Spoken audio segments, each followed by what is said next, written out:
part 6, I believe, of the TL Type S rebuild. And right now, the car is running. I think in the last video I ended with having an issue with the radiator nipple.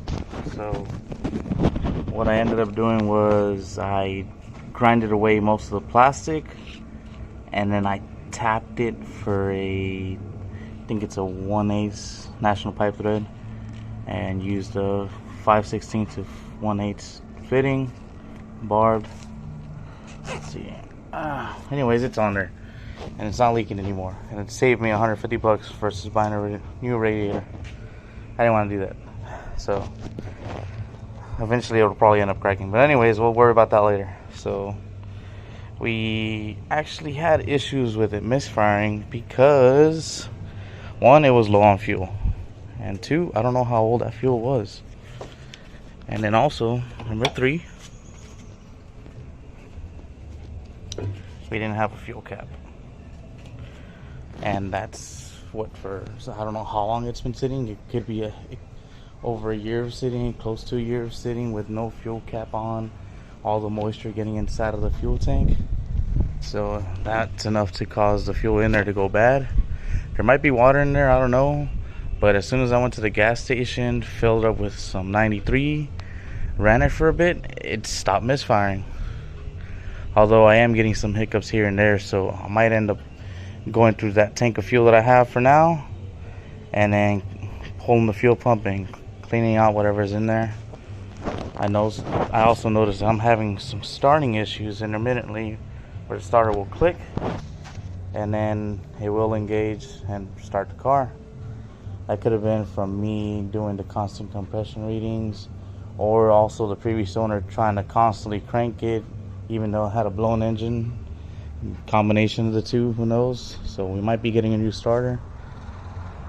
But I did go ahead and go to the muffler shop. I had them, I don't know if I can get that on video, but I had them weld the I installed the third cat back on, and then I had them weld the factory flange because they had cut off the third cat.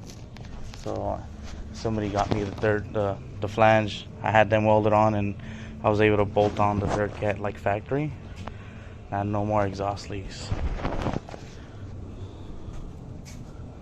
So it's still a mess in here, of course, but you can go ahead and crank it. Oh yeah, you can tell it's purring. It's idling smooth, maybe a little tad rough, but just a little hiccups here and there.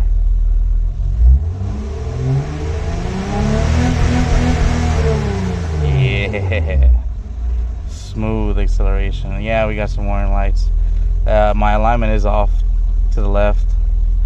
I don't know why. I guess because when I moved the struts, maybe the ride height got affected, because I don't think the forks were pushed in too far up the strut. I don't know how that happened, but anyways, we'll get that alignment taken care of. But as you can see now, we're moving on to the interior. And yeah, sorry about the background noise. Anyways, we got a bunch of clutter because I use the car as storage.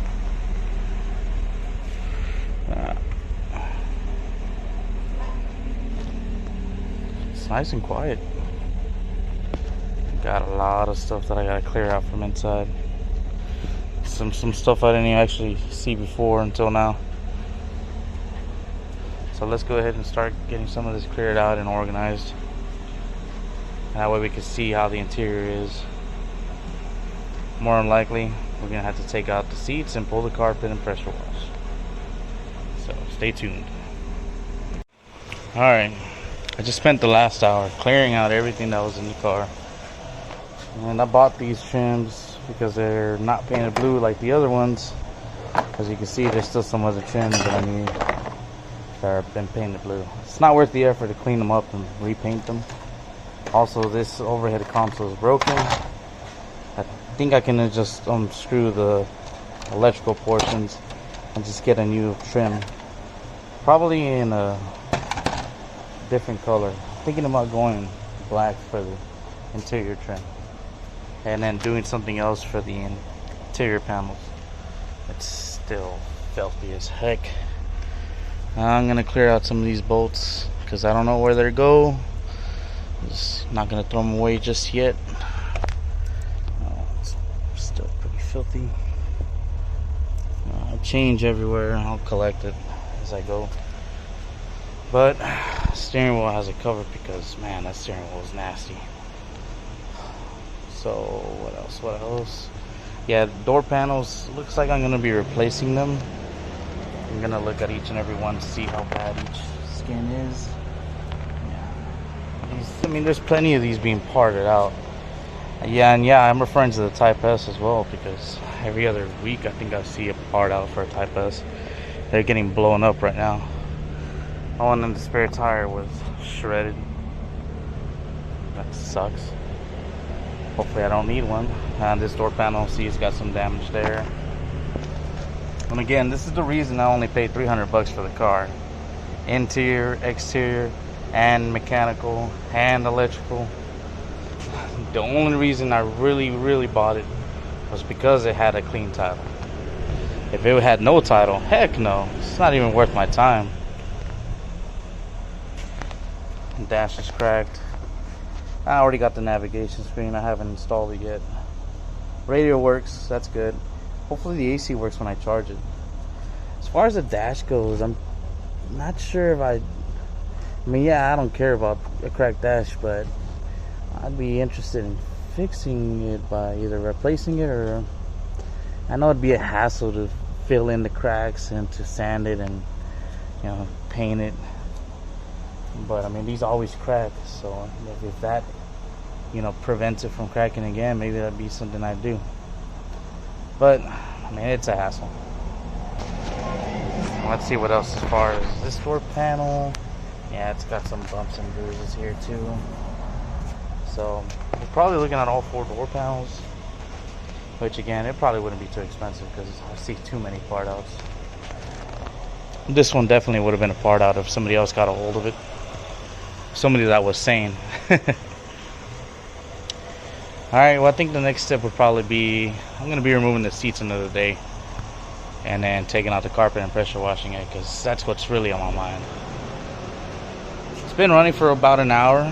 Hasn't stalled out. It did stall out before, and then it would click. I'm for sure looking at a starter, and I need to get a fuel cap installed. So I'll update this video later. I'm just gonna stop for today. Alright, I want to make a video. Hopefully it doesn't get copyrighted, so I'm just gonna try to talk as loud as I can.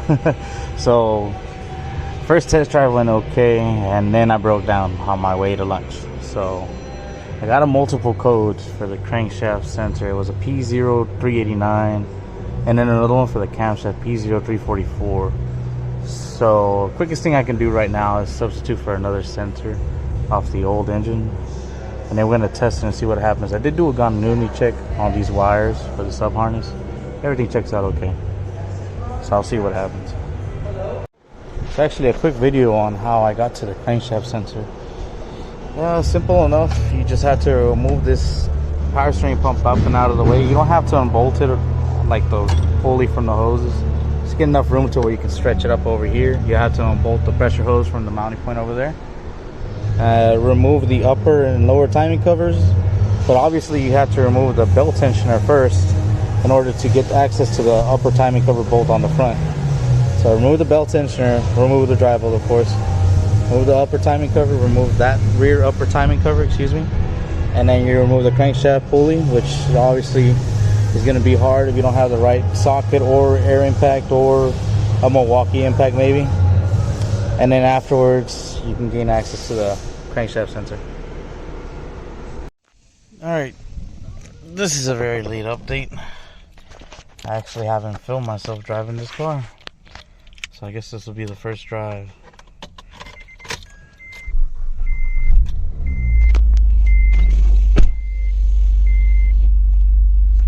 Hasn't given me any starting issues since I replaced the crankshaft sensor.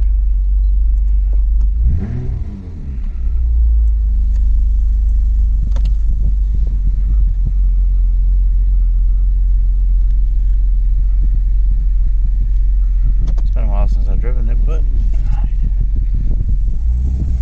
let's go.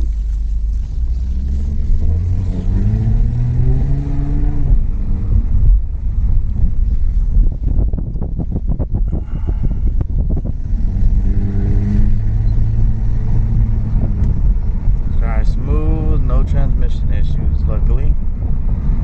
Because it would suck to have put an engine in it and then to have to do a transmission.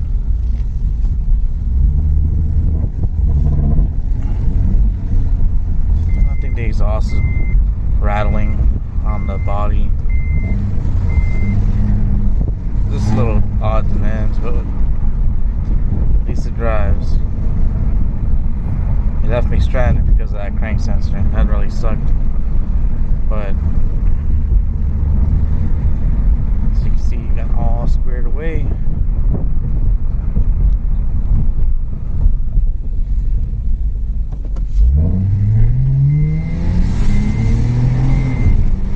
Woohoo! Man, it's got some torque. I love that J37.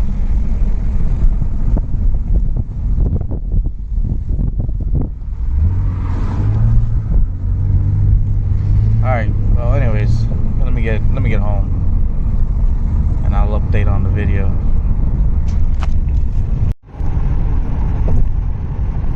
Cruising home from work. It's nice and smooth for the most part.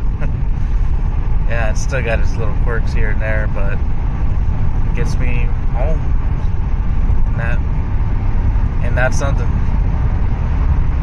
Lots of sweat and tears on this car. Blood, sweat, and tears. All worth it once it's running.